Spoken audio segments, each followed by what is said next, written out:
Hello, I'm April Blackwell with Blackwell Mortgage, and I'm here with Dr. Jeff Cox, the president of the North Carolina Community College System.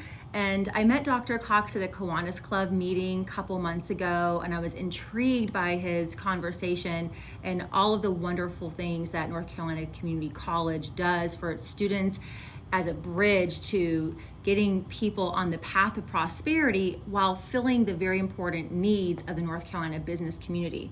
So I've prepared some questions for Dr. Cox, and let's get started. Okay. So let's start off with the question, how do you measure success for a North Carolina Community College system? That's a great question. I think for me, ultimately, the ultimate measure is economic mobility for our students. Mm-hmm. So. Okay.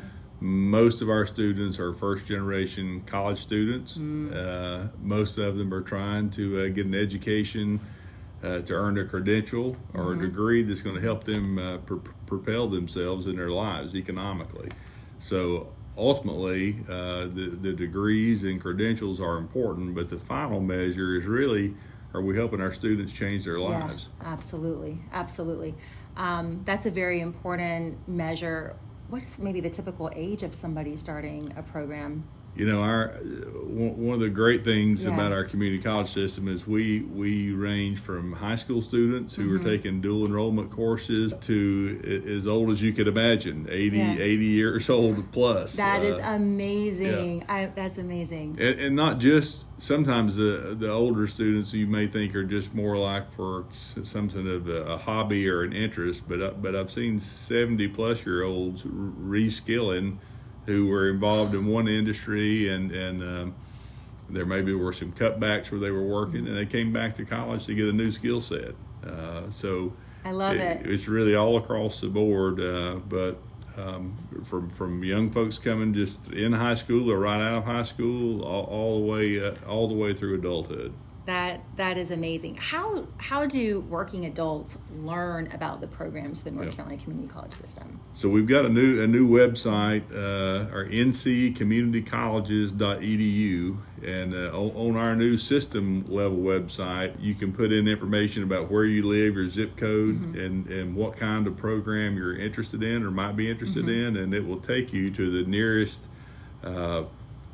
community college. We've got 58 fantastic community colleges all across the state of North Carolina, and most places you're within a 30-minute drive to your local community college.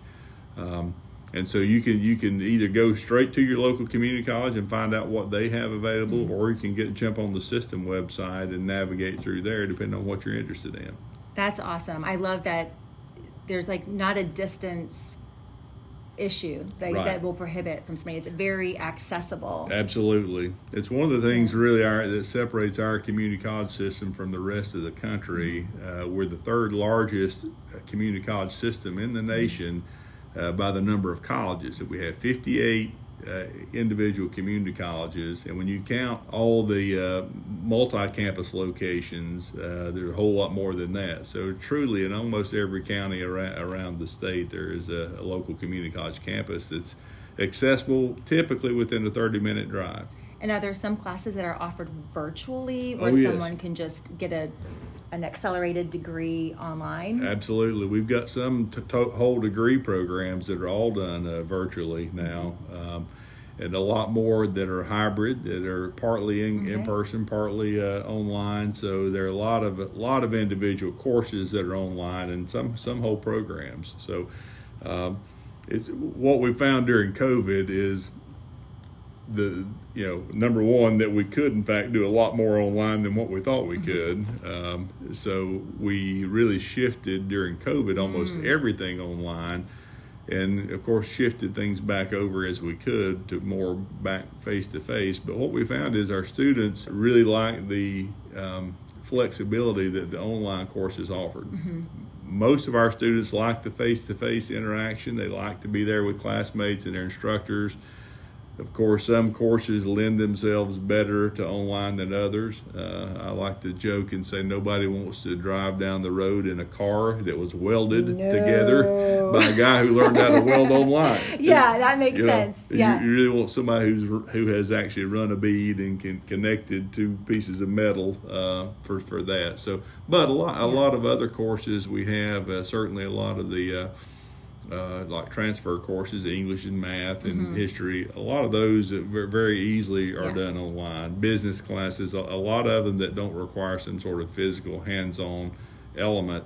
What we're finding is a lot of students want to be able to access those courses when it's convenient for them, not when it's convenient for us. Yeah. And so we've shifted our model to really accommodate more of those students. So if you're an adult student, most of our adult students are working at least one job, many of them 2 or 3 jobs. Many have kids, responsibilities for kids or parents for that matter.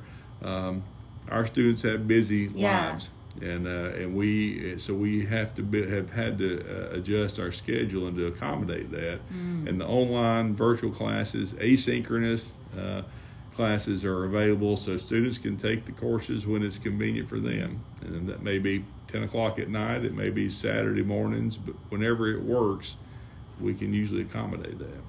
That's awesome. That's awesome. Flexibility is certainly key. That way there's no obstacle for distance, there's no obstacle for scheduling or flexibility, and that you have to be on campus or Absolutely. Something, so that you get a lot of flexibility there. Yeah. I love that.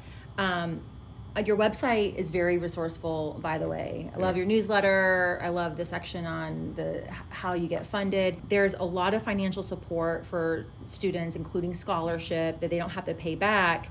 But what do you say to the student who's working to support their family? Yeah. How can they afford to leave their income?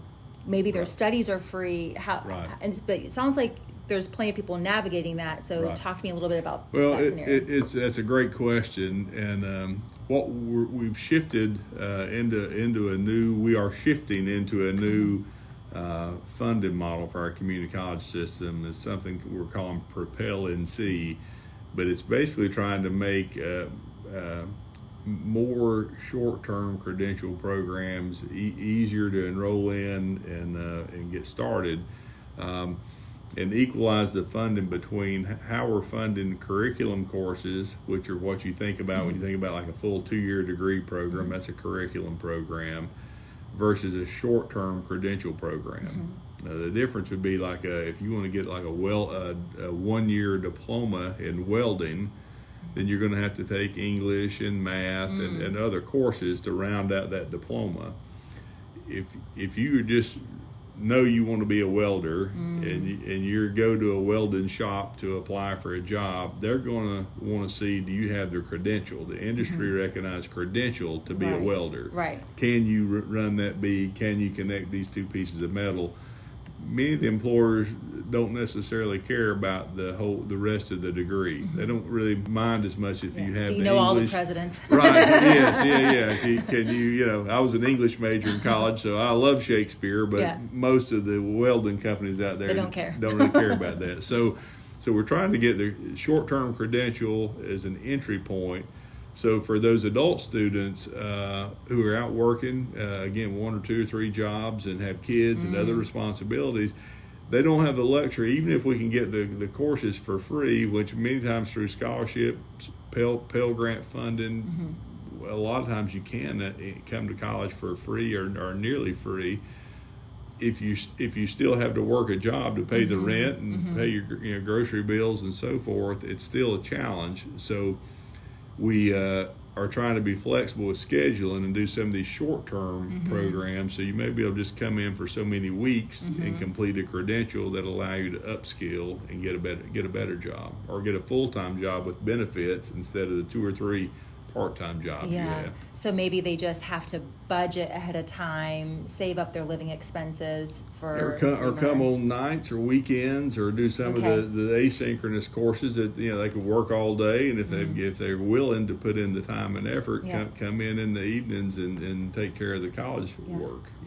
Where there's a will, there's a way. Right. Absolutely. I mean, there's several other families figuring that out. So Absolutely. for someone who they saying, well, I don't have the time to learn. It's really just an excuse. Right. So, well, you know, our a lot of our students, when I hear stories about what some of our students have endured and gone through and been willing to sacrifice, because they see in the end, if I get this degree, I get this credential, I'm going to be able to get this job making $20 an hour, and instead of the 2 or 3 part-time jobs where I'm making $12 an hour, right, with no benefits. Yeah. So yeah, if you where there's a will, there's a way. But that's what my grandma used to say all the time. I agree. That's a good segue into my next question, which are, what are the some courses that are the shortest term, highest income yielding courses that you offer? Gosh, it really depends on the community and where you're living. You know, here in our area, there's such a big focus with IT and technology. A lot of companies are hiring folks with just a short-term credential. It's called a CompTIA certification. Okay. You can get that in about 14 or 15 weeks through a pretty intensive program. Now that's concentrated. It's going full-time all day, 5 days a week. So you got to kind of be all in. But for one semester, we've seen students, I know when I was president at Wilkes, we were graduating students out of that program who are going to work making $40,000 or $50,000 a year with full benefits after one semester. So that's a great outcome. A lot of people go to a 4-year college and don't make that. 100%. Yeah, no, it's true. That's amazing. Now we've got other programs like the lineman program for think about our electrical companies, our co-ops. Folks go into those programs. Again, that's another short-term program, and in so many months you can get out and have your initial certification there. And if you're a lineman and you're willing to put in the hours, you can be making in the 6-figure income range, $100,000 plus. Wow. You think about when there's a hurricane in Florida. They send all these guys down to and gals to go down and help restore the electricity. Well, they're making overtime, double time. I mean, it's incredible how much money they can make in a short period of time. But again, you got to be willing to be out working and in conditions that aren't, nice all the time. So it's pretty hazardous conditions. But for some folks who are willing to do that work, it can be very rewarding financially. So there's a trade-off. There's a trade-off. Yeah. Higher risk, higher pay. Yep. More effort, more skill, higher pay. Welding is another one we hear about often. We've got I was just having conversation last week with one of our community college presidents, and they're getting ready to double their welding capacity. And every welding student that's graduating, they're getting jobs just right away. So these short-term credentials in welding, if you're interested and like doing that kind of hands-on work, you can get out and make a very good living as a welder with a short-term credential. And then tell me about the advanced manufacturing, because that's something that I learned about through a leadership program that I recently was in. I was very impressed by the advanced manufacturing. Well, when folks think about factory work, they think about our mom and dad's factories, old, dirty, dangerous, and clearly they've not been in any modern advanced manufacturing facilities.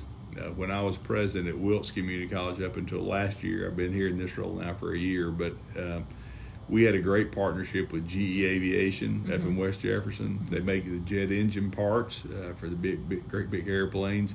If you went in, when you toured that factory, I mean, you could eat off the floor. It was just immaculate, just so clean and pristine.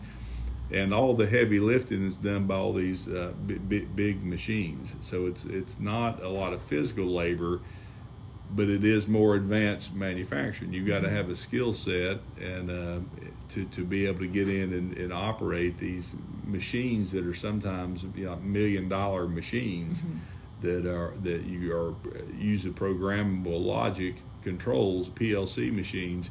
And so you have someone who's programming in what that machine needs to do to cut the part to fit into the jet engine. So it takes again a different skill set than what we would have seen in our mom and dad's factories. I think about I had an aunt who worked at Hanes making T-shirts, underwear, socks, whatever, for 40 years. Yeah. And it was there from the time that place opened until eventually it relocated to Mexico. But that was very much manual labor, someone sitting at a sewing machine doing the same task over and over. That same kind of facility these days would be running in automated ways, and you just have maybe one person overseeing 20 or 30 machines that are automatically doing the work of what it would have taken 20 or 30 people years ago to do.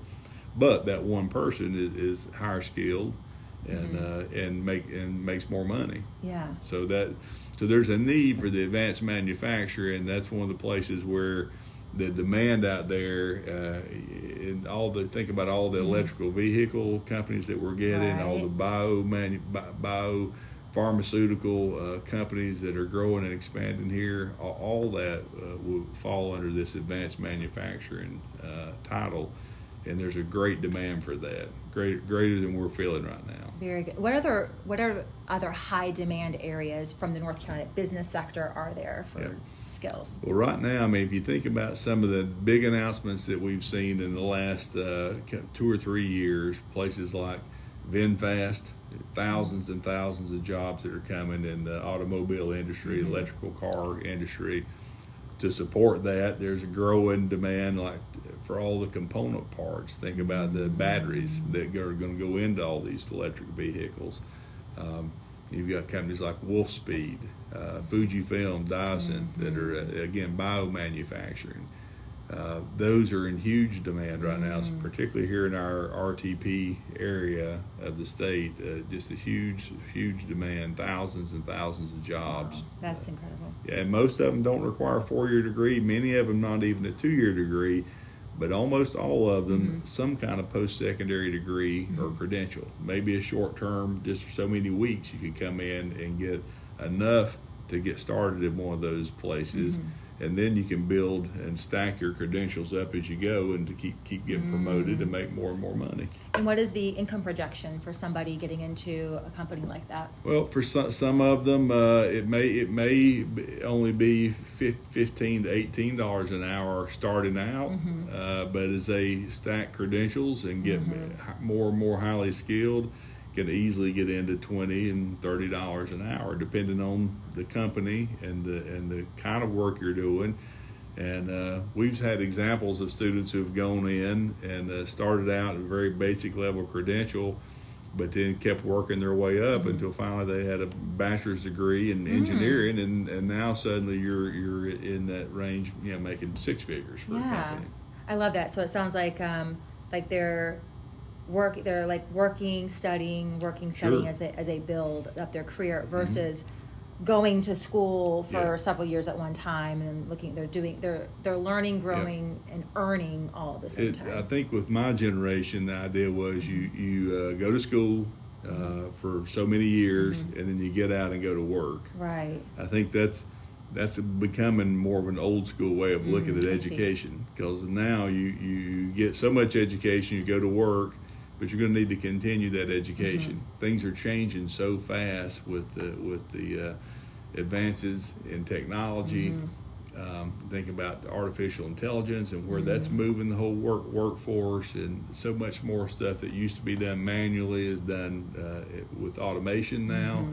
And AI is going to take that to another level still. So I think for this generation of students, they need to get their heads around the idea they're going to be lifelong learners. They're going to have to keep coming back and re-credentialing, adding on new credentials, and keep learning, because that's just what's going to be required to maintain where they want to be and to grow and advance in their careers. I love that. I'm a lifetime learner.